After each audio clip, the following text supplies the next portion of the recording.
Moraï Verabotaï, Mishpaha Yikra, chers auditrices et chers auditeurs, abordons encore pour la millième fois la paracha de Korah. cette semaine. Elle s'appelle comment? Korah. Qu'est-ce que ça veut dire Korah? Korah Hametsiout. Ça ne veut pas dire Kereah? Aussi. Ah oui, ah oui. Alors bon, après les problèmes qu'on a eus avec les Méraglimes, les explorateurs, n'est-ce pas, qui ont fait en sorte qu'on ne rentre pas en Eretz Israël comme il le convient, en temps utile. On est resté 40 ans dans le désert. Et naturellement, tout le monde pleure, tout le monde n'est pas à l'aise. Et on n'est pas capable d'admirer les miracles que Hachem nous fait grâce à Moshe Rabbeinu et Aaron et Myriam, d'accord? Qu'on reçoit malgré tout la manne grâce à Moshe, les Hanan et Kavod, grâce à Aaron et le lot du puits de Myriam, d'accord? Et naturellement, cela suscite justement qu'au sein même du cœur du peuple juif, c'est-à-dire à l'intérieur de la tribu de Lévi, un homme se lève et va littéralement créer une révolution contre qui? Contre les dirigeants du peuple. Est-ce qu'il faut des dirigeants ou pas dans le peuple? Oui. Il faut des dirigeants. Ces dirigeants, en l'occurrence, c'était Moshe et Aaron. Moshe en tant que Adon Hanevim, prince des prophètes et roi d'Israël, pour ainsi dire, et Aaron, grand prêtre. Et intervient un personnage qui était d'ailleurs un personnage extrêmement important, très intelligent. Il s'appelle Korah. Ben Itzar, Ben Kehat, Ben Levi. C'est le fils de Itzar, il descend de Kehat. D'ailleurs, les Kehatim c'est la famille des Lévi'im qui portait tous les ustensiles du Beth Amikdash, du Mishkan. Même Korah il faisait partie de ceux qui portaient sur les épaules le Aaron à Kodesh.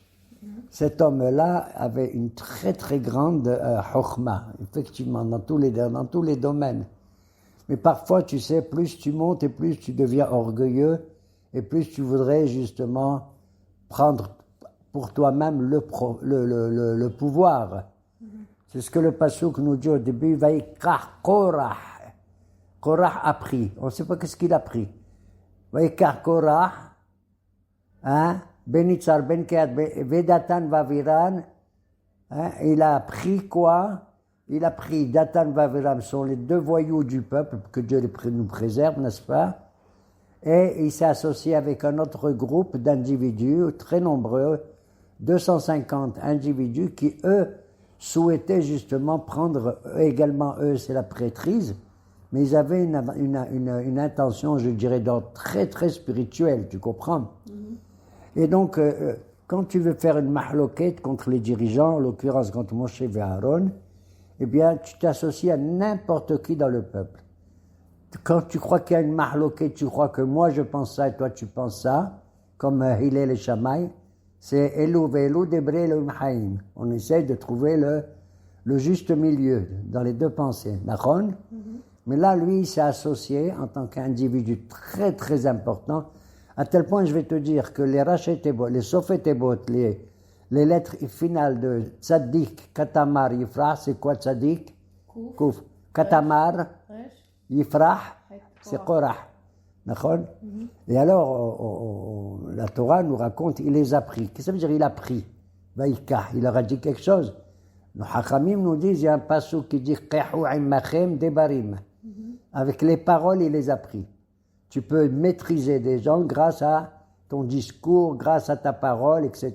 D'accord? Et il leur a raconté des histoires.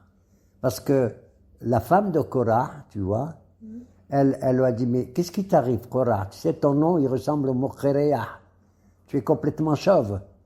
Parce que juste avant, Kadosh Baruch Hu a demandé à Moshe que tous les Lévi'im, avant d'entrer dans leurs fonctions, ils doivent totalement enlever tous leurs poils, ceux de la tête, des moustaches, de la barbe et même ailleurs dans le corps. Et quand elle a vu ça, elle a dit, c'est pas vrai, tu es accroché par Korah, tu es Kereah, d'accord? Elle a dit, pourquoi? Il lui a dit, c'est Moshe. Elle a dit, quoi? Il a fait ça, est-ce que lui, il s'est fait ça aussi? On n'en sait rien, d'accord? Il vous diminue, hein? Qu'est-ce que ça veut dire? Et c'est pour ça que c'est à cause de sa femme qui était méchante, Nachon, en plus que Korah va intervenir contre les dirigeants, contre Moshe et Aaron. D'ailleurs, ce texte, le Passouk dit Vidatan vaviran ve'on ben pelet bene Reuven. À eux sont associés au début un homme de la tribu de Reuven qui s'appelle On, le fils de Pelet. Et là, on voit qu'une femme peut diriger le couple et par le mal et aussi par le bien. La femme de On ben Pelet, elle a dit, tu sais, qu'est-ce que tu as besoin, toi? Qu'est-ce que tu as besoin de te mêler de cette mahloket? Si c'est Moshe qui est le dirigeant, toi, tu n'es rien du tout. D'accord? Tu es un simple personnage. Et si c'est Korah qui devient le dirigeant, toi aussi tu es un simple. Exactement. Qu'est-ce qu'elle a fait, cette femme de On ben Pelet? Elle lui a donné à boire du vin, il a bu, il s'est endormi, Nachon. Et quand il s'est endormi, qu'est-ce qu'elle a fait? Elle s'est mise devant la porte de sa maison à l'extérieur. Elle a découvert ses cheveux. Elle a une attitude contre la tsinaout, pour ainsi dire. Et quand les rebelles avec Korah, ils sont venus chercher comment il s'appelle, On, pour qu'il s'associe à eux, ils ont dit, quoi? Elle n'est pas religieuse, celle-là, c'est pas possible. On n'accepte pas de prendre avec nous, On. Voilà. Il était endormi. Quand il s'est réveillé et tout, il s'est rendu compte qu'il avait loupé le parti politique de Korah avec tous les autres. Nachon, il a été exclu de lui-même grâce à sa femme. Nachon. Et alors, on raconte qu'est-ce qu'il racontait Korah? Korah, il racontait à tout le monde, dis donc, vous vous rendez compte, la semaine passée, à la fin de la paracha de Shlach Lecha, Moshe nous raconte une histoire à dormir debout, qu'il faut dans nos vêtements faire un tzitzit. Et dans les tzitziot, le plus important, c'est le techelet, c'est le fil bleu. Et c'est un fil qu'il faut colorer avec une couleur spéciale du halazon. Bon. Et alors, j'ai demandé à Moshe, il leur a dit, dis-moi, qu'est-ce que c'est cette histoire que tu nous racontes une telle mitzvah? Hein? Si un fil bleu, c'est lui qui est le plus important de tous les fils et tout, et c'est grâce à ça que la mitzvah se fait, sinon le talit il vaut rien. Il lui a dit oui, il faut le fil bleu. Après, il lui dit, dis-moi, monsieur Moshe, quand j'ai dans ma maison une bibliothèque plein de livres de Torah, est-ce qu'on est obligé de Urtaftam al mezuzot betera, de faire une mezouza? Il lui a dit oui. Korah a dit, ça va pas la tête? J'ai des centaines de pages de Torah et un petit morceau de parchemin que je mets à la porte. C'est lui qui est la mitzvah la plus importante et qui nous protège à l'extérieur comme à l'intérieur. Moshe, il lui a dit oui. Pourquoi il a donné ces deux exemples? Pour montrer que Moshe Rabbeinu, au sein du peuple, il ressemble. Il est important comme le Techelet, d'accord? S'il n'y a pas le Techelet, moi Moshe, le peuple n'y vaut rien. Et s'il n'y a pas une mezouza, et moi je ressemble à la mezouza de la porte, le peuple n'y vaut rien. D'accord? C'est ce qu'il racontait. De là, on voit que dans sa grande chokhma, connaissance et tout, Barmnan, il allait contre les lois de la Torah. D'accord? Et les gens se disent, c'est vrai qu'il a fait ça, Moshe et tout. Il dit, bien sûr, et non seulement lui, mais en plus, il a nommé son frère Kohen Gadol. Pourquoi il le nomme? Lui, Moshe et Aaron, c'est les enfants de qui? De Amram. Et après, qu'est-ce qu'il fait? Il va nommer le troisième fils le troisième frère de Amram, Oziel. Il va le nommer comme chef de tous les Lévi'im, Elisaphan ben Oziel. Mais moi, je suis le fils du deuxième frère. Non, je suis le fils de Yitzhar. Il m'a donné aucun titre, aucune fonction importante à moi, Nachon. On dit, waouh, c'est pas possible, c'est une dictature, hein, ce Moshe et Aaron. Il leur a dit, écoutez, je vais vous raconter une histoire affreuse, que Moshe Rabbeinu, dans les inventions de toutes ces mitzvot, j'ai rencontré, et c'est la vérité, une femme, elle était veuve, la pauvre. Elle était veuve, et elle avait 2 enfants, elle ne savait pas comment faire pour vivre et tout. Elle avait un petit champ de rien du tout, et elle s'est mise elle a commencé à labourer le champ. Elle a voulu labourer. Aaron, il est allé, il lui a dit, madame, excusez-moi, hein, vous voulez labourer le champ, mais vous n'avez pas le droit de le faire avec un shor va hamur yahdav. En le faisant, en labourant avec un taureau et un âne en même temps. C'est écrit dans la Torah. Qu'est-ce qu'elle a fait? Elle a dit, bon, d'accord, ok, la pauvre chérie, elle pense à travailler, à gagner sa vie, la pauvre femme. Elle a dit, bon, d'accord. Alors après, elle s'est mise à semer son blé. Il a dit, attention, madame, vous n'avez pas le droit de mélanger du blé avec de l'orge, des hitim avec des séorim. C'est interdit.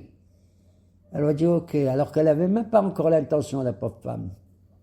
Après, la récolte, elle a lieu. Madame, attendons.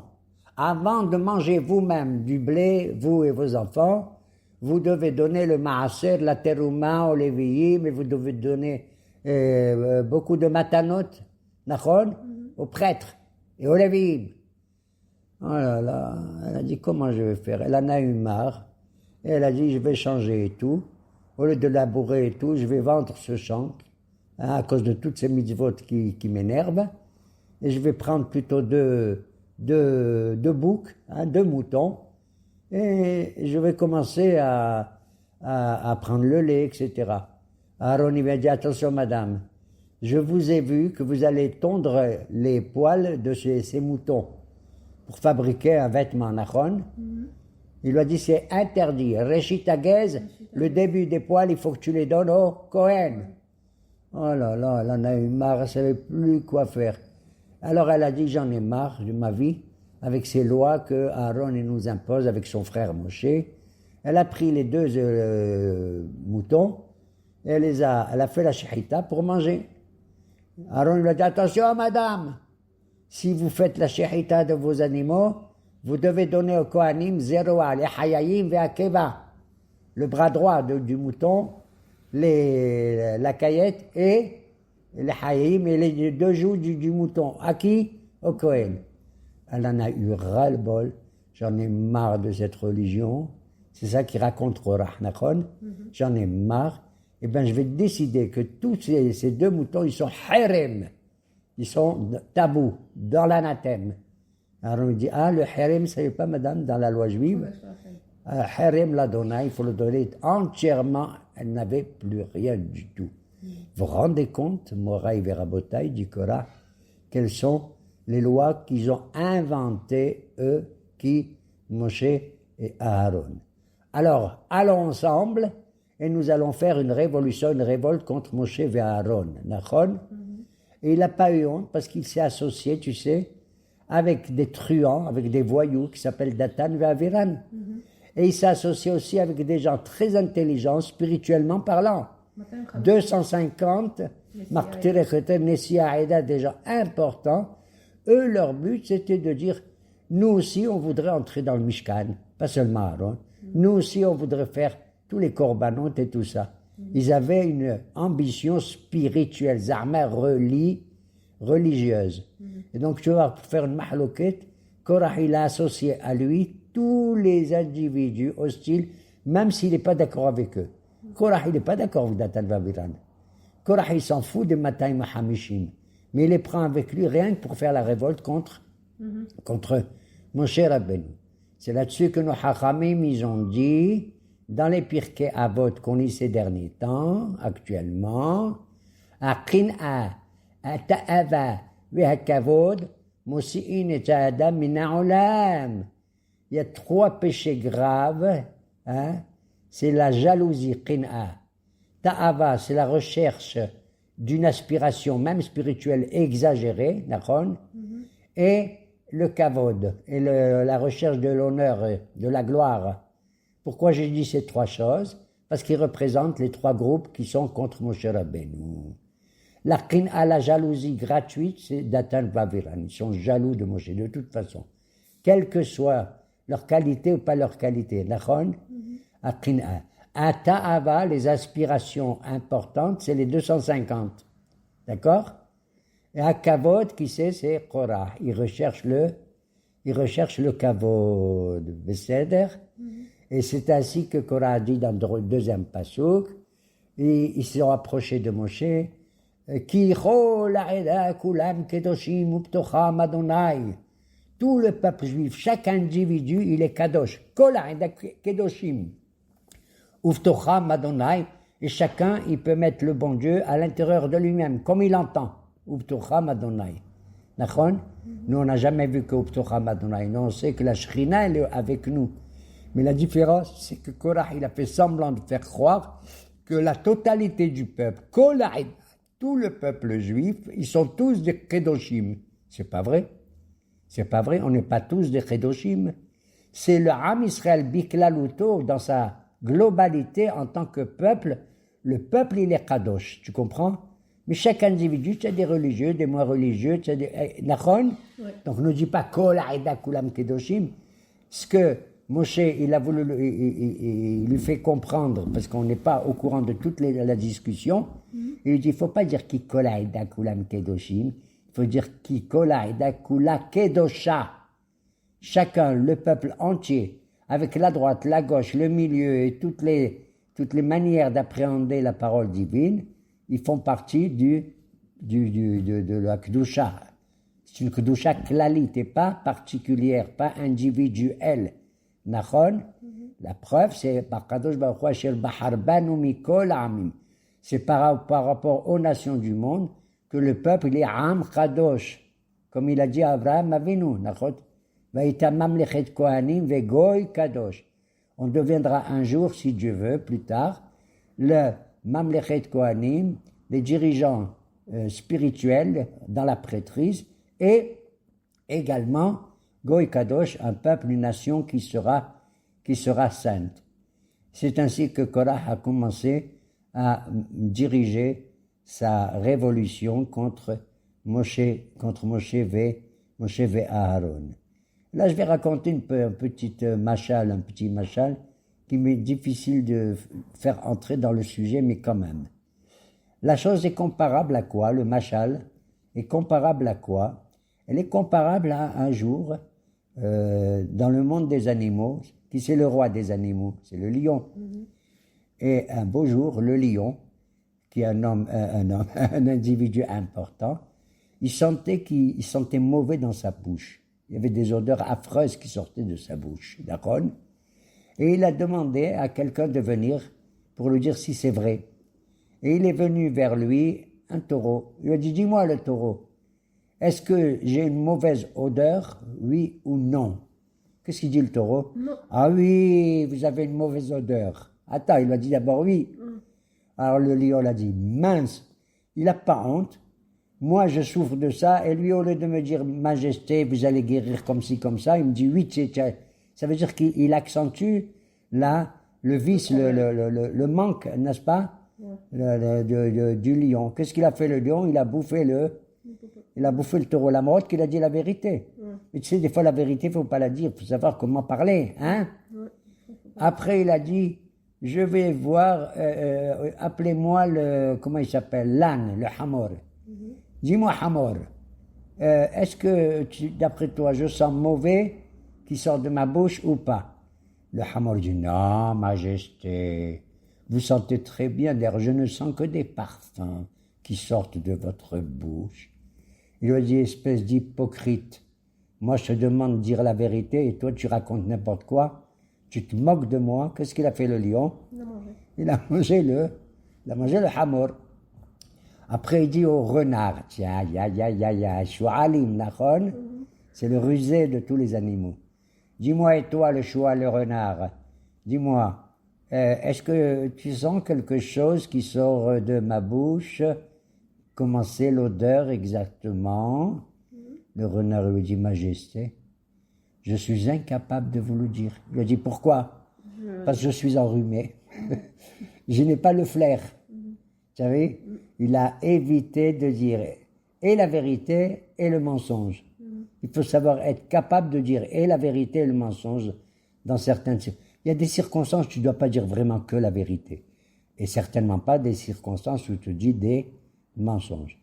Ça a été véritablement une chokhma gedola de la part du shuhal. Tout ça pour nous dire qu'il faut s'éloigner de toute mahloket, véritablement. Même celle qui te paraît apparemment licite, normale, convenable et tout. Nachon? C'est ça. Vaïqah Korah ben Yitzhar ben Khiad ben Lévi. Nachon? Et nos hachamim nous disent que justement, quel était le péché de Korah? Et Moshe lui répond, Vaïpol Alpanav, il est tombé sur son visage quand il a entendu tout ça. Il dit, comment? Il m'accuse que j'ai pris moi-même le pouvoir, alors que je me suis crevé pour ce peuple, c'est vrai ou pas? Comment tu peux parler d'un homme comme ça? Est-ce que brusquement il est tombé du ciel, Moshe, pour devenir le chef des Juifs? Pas du tout. Tu te rappelles? Il avait 3 mois, il était sur le Nil. Il risquait de mourir et d'être bouffé par des animaux et tout, Nachon? Après, il s'est sauvé à cause de Datan Vaviran de l'Égypte. Alors qu'il aurait pu être, il avait un statut, un pouvoir énorme à l'intérieur du palais du pharaon Nachon. Il aurait pu être le roi des Égyptiens, Moshe Rabbeinu. Mais il a défendu Vaïtse et les Hav. Il est allé voir ses frères. Ses frères, ce sont ceux qui souffrent dans la servitude, dans la Sha'boud de Misraïm. Et à cause de ça, Vaïbrah, il s'est sauvé. Et il est allé à Midian. Il est resté, peut-être qu'il avait 20 ans quand il a quitté l'Égypte. Moshe, il s'est sauvé. Nachon, tu te rends compte quand est-ce qu'il va revenir? Il s'est marié là-bas à Midian avec Tzipora et tout. Et à ce moment-là, il revient. Tu sais quel âge il a à peu près? 79 ans ou 80 ans. Il revient parce que le bon Dieu a insisté dans le Sné, dans le buisson ardent. C'est toi que je veux envoyer. Tu es le seul capable qui va comprendre que tu dois sauver les individus de leur esclavage. Et c'est mon peuple, béni Bechori Israël. Israël, c'est mon fils aîné, tu as compris? Voilà. Tu te rends compte avec tout ce qu'il a fait, mon cher Rabbeinu, tout ce qu'il a souffert et tout, pour diriger le peuple, alors qu'il n'était pas...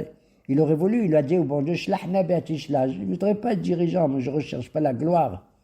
Je ne recherche pas à diriger. Nachon, il lui a dit, non, c'est toi. Et même ton frère qui est plus grand que toi, Aaron, Veracha vesamah belibo. Il ne va pas être jaloux de toi. Aaron, il avait 3 ans de plus que Moshe Rabbeinu, Nachon. Et Myriam, elle avait 6 ans de plus. D'accord? Alors on voit que Moshe n'a pas recherché ni la gloire, ni le kavod, ni la tava, ni la kin'a. Certainement pas. Nachon. Et alors, à ce moment-là, Moshe crie, il dit, Aaron, mahu kitalinu alav. Et Aaron, le pauvre, pourquoi vous allez vous plaindre contre lui? Il n'a pas choisi d'être Kohen Gadol. Et Korach, il dit, Hé, Datan et Aviran, vous êtes les fils de qui? De quelle tribu? De Réhouven? Ouais. Et Réhouven, dites-moi, c'était le fils. Combien il a eu d'enfants, Yaakov Avinu? Il en a eu 12. Qui était le Bechor? Et donc, à l'origine, les Bechorim, les premiers-nés de chaque famille, ils étaient considérés comme des Kohanim. D'accord? Qu'est-ce qu'il a fait, Moshe? Tu te rends compte? Monsieur Datan Aviran et tous les autres, les enfants de Réhouven, il a enlevé la Bechora de Réhouven pour la donner à qui? À lui-même et à son frère. Et à certains Lévi'im et certains Kohanim. Nachon? Voilà ce qu'il a fait. C'est ça qui, regarde la malice de Korah pour essayer de trouver qu'est-ce qu'il faut faire. Eh bien, Moraï Verabotaï, c'est vraiment douloureux de voir une telle paracha encore, et qui a fait que non seulement on va vivre dans le désert pendant 40 ans, mais Moshe leur dit, écoutez, aux 250 qui sont des gens intelligents, spirituellement parlant. Écoutez, vous voulez, mais vous êtes des idiots. Vous êtes 250, et parmi les 250, il y en a un seul que même s'il fait quelque chose de bien, il peut devenir Kohen Gadol. Donc il y aura 249 qui vont mourir. Vous allez prendre demain, il n'aura pas dit maintenant, il a dit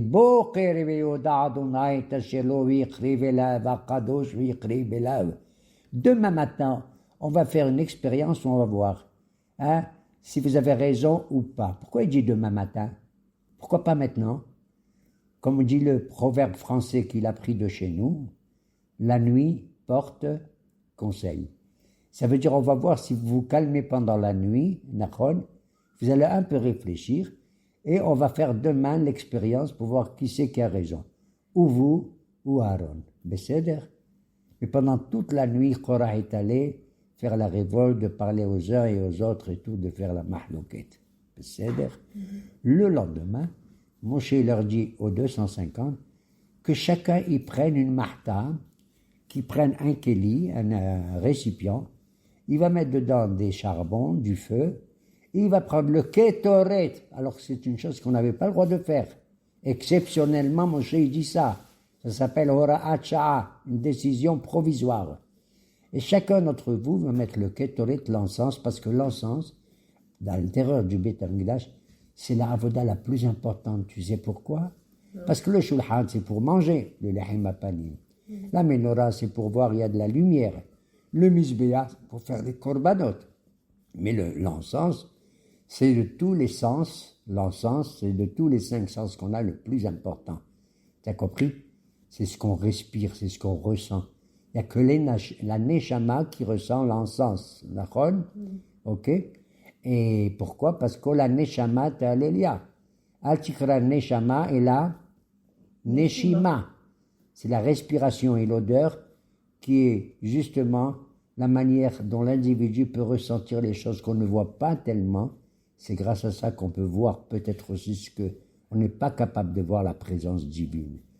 Vous allez mettre le Ktoret et on va voir. Si parmi vous il y en a un qui va mériter, eh bien je le nommerai Kohen Gadol à la place de Aaron. Aaron, Maou. Aaron, le pauvre. Même lui, il n'a pas voulu devenir Kohen Gadol, tu le sais. Quand Moshe, il était à l'intérieur du Mishkan pendant 7 jours, et il dit à Aaron, c'est toi mon frère, c'est toi. Kerav el Mizbeah, approche-toi. Et Aaron, il avait peur. Approche-toi. Aaron, il avait peur, pourquoi? Parce qu'il s'est dit, est-ce que moi je suis capable, tellement il avait de la hanava, moi qui ai endossé la responsabilité du Hegel Azav, du veau d'or. D'ailleurs, Korah, il a raconté à tout le monde. Il leur a dit, tu sais, ce type-là qui est Kohen Gadol chez eux, là, hein, ce Aaron, c'est lui qui est à l'origine du Hegel Azav. Ah oui? Ce Moshe, vous savez qui c'est celui-là? Celui-là, il est allé soi-disant prendre la parole de Dieu, les louchot, les étapes de la loi. Il descend, qu'est-ce qu'il a fait? Il les a cassés. Dis-moi, il a le droit de casser l'étape de la loi? D'accord? Incroyable. Et donc la révolte va encore de plus en plus. Les 250 offrent le Kétoret, Aaron est avec eux à côté, et brusquement, un feu descend du ciel, que Dieu préserve, et il les consume tous. D'accord? À tel point qu'Aaron était vraiment stupéfait de voir tout cela. En vérité, le péché de Korah, c'est un homme très savant, très malin, comme tu veux et tout. C'est pas seulement qu'il était contre Moshe et Aaron, tu sais. En vérité, il était contre l'idée du bon Dieu lui-même, Hazve Shalom. Il était contre l'idée même que toutes les lois qui sont données ne viennent pas d'un Dieu quelconque, ni monothéisme, ni divin, ni quoi que ce soit. Donc il était, à travers sa mahloket, elle était contre Akadosh Baruch Hu. Ce qu'il a dit, Moshe, qu'il l'homme libi, j'ai pas inventé les lois, c'est le bon Dieu qui m'a dit de vous les donner, etc. Ok? À tel point que certains de nos maîtres disent qu'Korah est allé beaucoup plus loin. Sa révolte contre Akadosh Baruch Hu. D'ailleurs, il y a un Mahamar dans le Talmud qui dit celui qui se révolte contre les Talmidei Chachamim, c'est comme s'il se révoltait contre Dieu. Il y a un rabbin qui s'appelle Shimon Hamassoni, il interprétait tous les mots et alef taf, et dans les psukim, et quand il est arrivé à un pasouk, et Elohim tira, le bon Dieu, tu dois le craindre. Tu n'as qu'à dire Elohim tira, pourquoi tu dis et? Et, ça veut dire quelqu'un d'autre. Nos Hachamim disent et les rabot talmidei Hachamim. C'est ce qu'il a dit Rabbi Akiva. Ça veut dire que tu dois craindre le bon Dieu, mais à travers ce que tu vois maintenant dans ce Olam Hazé, c'est les Talmid Hachamim qui te transmettent la parole de Hachem lui-même. Et Elohim tira. De là, on apprend que le Korah, moi je dis j'ai de la peine, je te dis. Et sauf tes bottes de Korah, ça dit Katamar Ifrah. On a dit ça, ok? Surtout qu'il était le fils de Yitzhar, de Tréhat et de Lévi et tout. Nachon. Et alors, à ce moment-là, il était, comment on dit, apicores totalement, non-croyant, pas seulement contre Moshe et Aaron, mais surtout contre le bon Dieu lui-même, à tel point qu'il ne croyait même pas que le bon Dieu il a créé le monde. Tu entends? Même pas que le bon Dieu Ça a montre créé. que ça suffit pas d'être le petit-fils d'un descendant important. Il était un des petits-fils de Lévi, comme Moshe, comme Aaron. Chaque personne, elle a sa Et prière. il avait un travail, il avait une fonction intéressante dans la famille de Kohen, de Kehat Mais et ça ne tout. suffisait pas. Et exactement, c'est ce qu'on appelle le kavod qui recherchait véritablement. Alors si tu crois que le bon Dieu n'a pas créé le monde, Rolamazé, il n'a pas créé la lumière, il n'a pas créé les animaux, il n'a pas créé la terre, il n'a pas... Eh bien c'est pour ça que Moshe il va dire, et c'est la conclusion, tu sais comment on va punir Korah, qui ne croit pas que la terre a été créée pour le bon Dieu? Yibra Adonai. Le bon Dieu va créer quelque chose aux yeux de Korah, c'est quoi? La terre va s'ouvrir. Tu te rends compte qu'elle est morte? La terre, elle va ouvrir sa bouche et elle va avaler Korah et toute son assemblée. Et ce qui s'est passé véritablement, il était baloua. Il a été englouti dans la terre, que Dieu préserve, pour pas que les gens aient un souvenir de ce personnage. Malgré tout, Moraï Verabotai, un beau jour, un voyageur arabe, il était dans le Midbar, il a rencontré un rabbin, il lui a dit, viens, je te dis quelque chose. Il lui a dit, quoi? Il lui a dit, regarde, là-bas, on entend des cris, des hurlements. Il lui a dit, où? Il a dit, mets tes oreilles contre le parterre, tu vas voir. Le rabbin met ses oreilles contre le parterre, qu'est-ce qu'il entend? Moshe, Emet, Torato, Emet. De là, j'apprends que le personnage Korah, il a fait tchouva, même dans la terre, tu te rends compte? Il est tombé dans les derniers degrés le plus bas du Gehenam, et c'est là qu'il a reconnu qu'il a eu tort. Mais Akadosh Baruch Hu, il a fait en sorte que les descendants de Korah, tu sais, ne sont pas morts. Les fils de Korah, Ubne Korah, l'ometu. Les enfants de Korah sont metus. Ils ne sont pas morts. Et moi, je frissonne, tu sais pourquoi? Parce que vous, mesdames, je vous adore, vous savez pourquoi, vous aimez lire les Télim, oui ou non? Hein? Surtout, plus que les hommes. Vous êtes tellement spirituels. Et vous vous rendez même pas compte qu'il y a beaucoup de Télim, que c'est pas David qui les a dit, et il commence comme ça. Tu te rends compte? Le chef de tous les orchestres et de tous les chorales, c'est les enfants de Korah. Il y avait Asaph, il s'appelait, un autre s'appelait Yedoutoun, le troisième j'ai oublié, d'accord? Et ils étaient les maîtres des Lévim, c'est eux qui ont créé les poésies les plus belles qui, justement, annoncent qu'Akadosh Baruch Hu a créé ce monde. Et peut-être que grâce à eux, peut-être, Bara Mezaka Aban, disent nos maîtres, un fils, il peut faire en sorte que même si son père Barmenan était rachat, eh bien le fils, il fait que Akadosh Baruch Hu, il va pardonner au père qui est rachat et le faire entrer dans le Gan Eden. Et ratson que malgré toutes nos divisions intérieures et que nos ennemis les voient et tout, nous nous réunissons tous ensemble sous la conduite tout simplement que Akadosh Baruch Hu nous a donné, que ce soit au niveau politique ou au niveau religieux, Nachon, ou au niveau de ceux qui disent il faut associer à la fois la Torah avec quoi? Avec la bataille. Tu as compris? Il faut qu'il y ait les deux. Que ceux qui étudient la Torah, ils participent eux aussi au combat. Et que ceux qui vont au combat, tous nos soldats, ils participent aussi dans leur temps libre à l'étude de la Torah. C'est la seule union que nous pouvons voir, puisque nous sommes ici dans la terre promise que Dieu il a dit Asher ani noten lachem, la terre que je vous ai promise, je vous la donnerai comme je l'ai fait la promesse à qui? À Abraham, Yitzhak, ve Yaakov.